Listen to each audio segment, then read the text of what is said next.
Terima kasih Tuhan. Biarlah segala bangsa sujud menyembah-Mu ya Bapa. Karena begitu besar dan ajaib karya-Mu atas setiap kami Tuhan. Besar dan ajaiblah karya-Mu,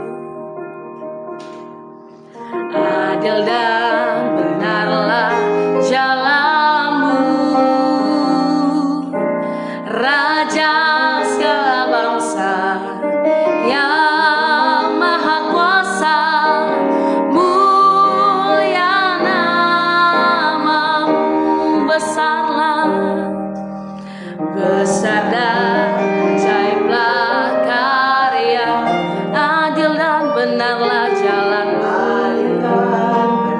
Terima kasih Tuhan Yesus, Kau Raja Tuhan, Raja segala bangsa yang maha kuasa, mulia nama-Mu, layaklah segala bangsa sujud kepadamu,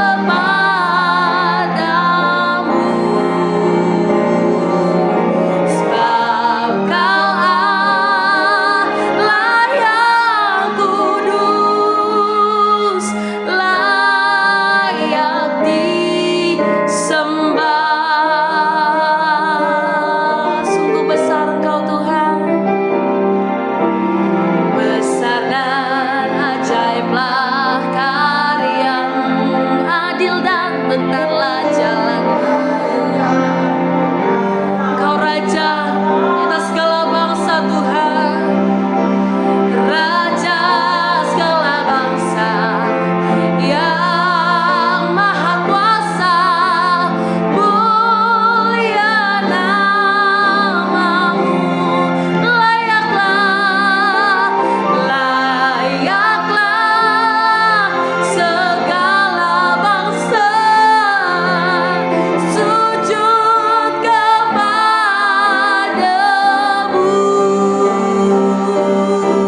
sebab Kau Allah yang kudus, layak disembah.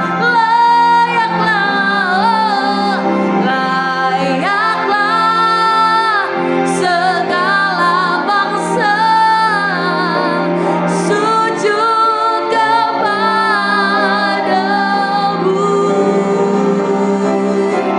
sebab Kau Allah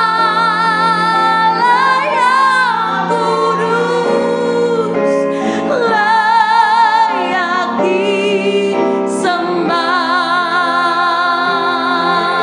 sebab Kau Allah yang kudus, layak disembah,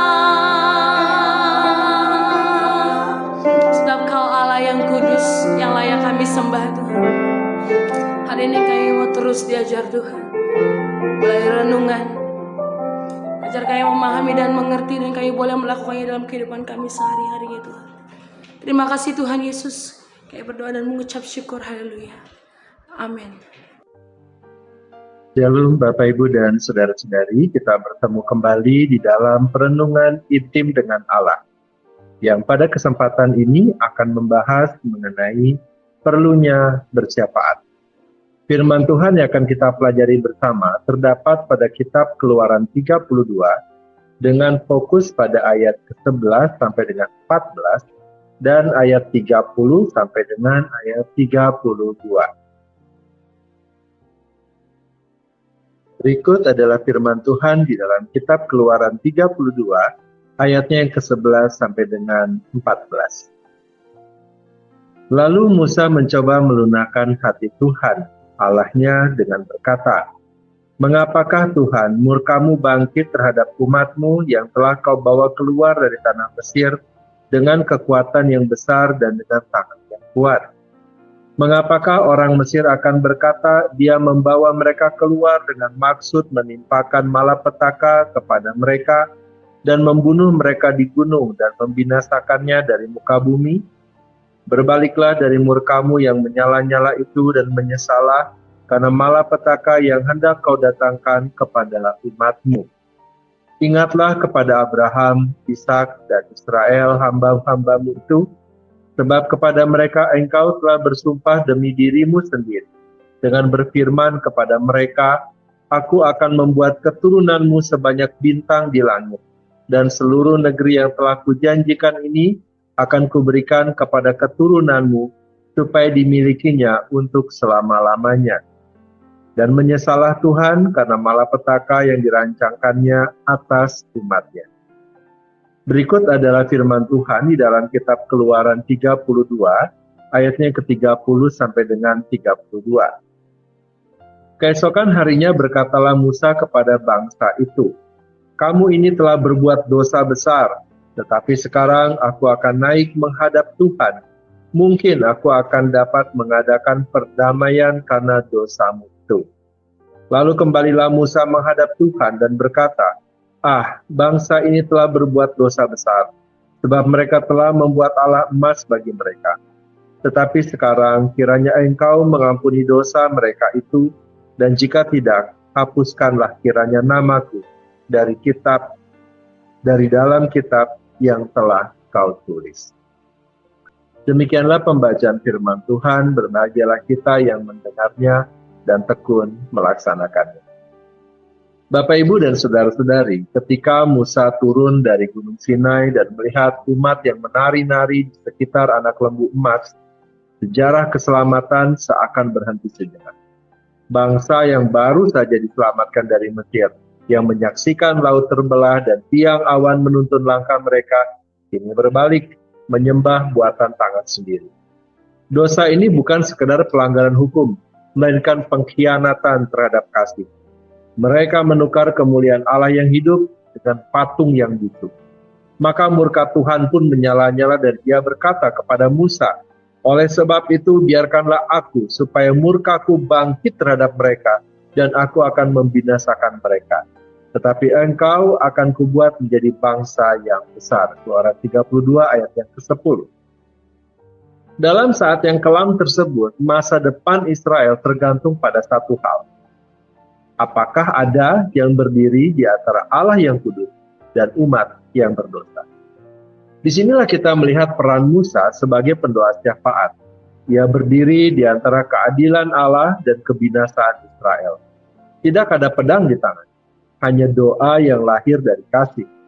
Ia berkata dalam ayat 11, Mengapakah Tuhan murkamu bangkit terhadap umatmu yang telah kau bawa keluar dari tanah Mesir dengan kekuatan yang besar dan dengan tangan yang kuat? Musa tidak membela dosa bangsa itu, tetapi ia memohon agar Allah mengingat janji-janjinya dan kasih-Nya. Ia mengingatkan Tuhan akan namanya sendiri, akan kemuliaan yang akan dicemarkan jika umat pilihannya dimusnahkan. Doa Musa bukan manipulasi, melainkan persekutuan kasih. Kasih dari seorang hamba yang mengenal hati Allah dan berani berbicara kepadanya dengan kelembutan. Bapak, Ibu, dan saudara-saudari, seorang penafsir Alkitab bernama Matthew Henry menafsirkan bagian ini dengan berkata bahwa Musa tidak berdoa agar dosa diabaikan, melainkan agar belas kasih Allah tetap menang atas penghakiman. Inilah inti dari syafaat, bukan menolak kekudusan Allah, tetapi berseru agar kasih setianya tetap menyelamatkan umat yang sebenarnya tidak layak. Dan Alkitab mencatat sesuatu yang luar biasa dalam ayat 14. Dan menyesalah Tuhan karena malapetaka yang dirancangkannya atas umatnya. Ini bukan berarti Allah berubah pikiran seperti manusia, melainkan Ia berkenan menyingkapkan bahwa doa syafaat umat pilihannya sungguh berkenan di hadapan. Dalam rencana kekalnya, Allah memakai doa Musa sebagai sarana untuk menyatakan kasih karunia-Nya. Namun kisah ini belum selesai. Keesokan harinya Musa kembali naik ke gunung, kali ini dengan hati yang hancur. Ia tahu bahwa dosa bangsa itu amat besar. Ia tidak mencari alasan, tidak menyalahkan keadaan, tidak menyamakan kesalahan mereka dengan kelemahan manusia.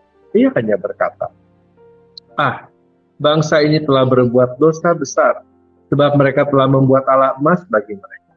Tetapi sekarang kiranya Engkau mengampuni dosa mereka itu, dan jika tidak, hapuskanlah kiranya namaku dari kitab yang telah Kau tulis."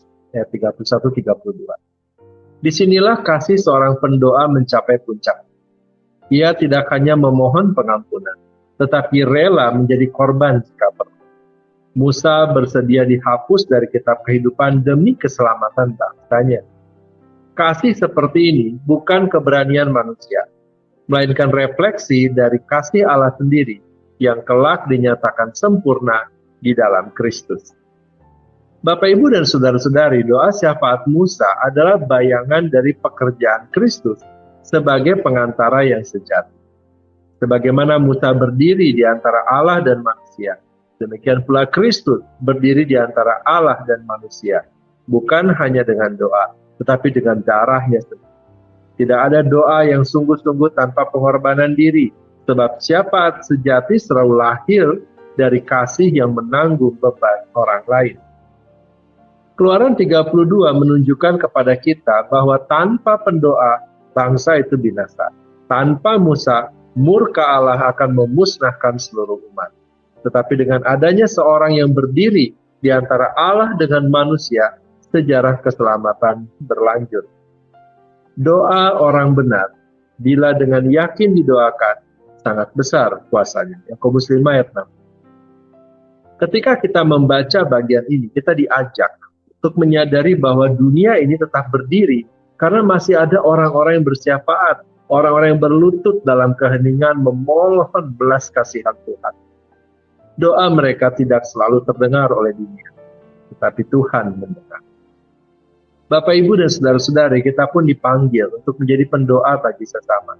Dalam keluarga, di gereja, di tempat kerja, bahkan bagi bangsa yang berdosa, kita dipanggil untuk berdiri di antara Allah dengan manusia. Ketika dunia hanya tahu menghakimi, pendoa syafaat memilih berlutut.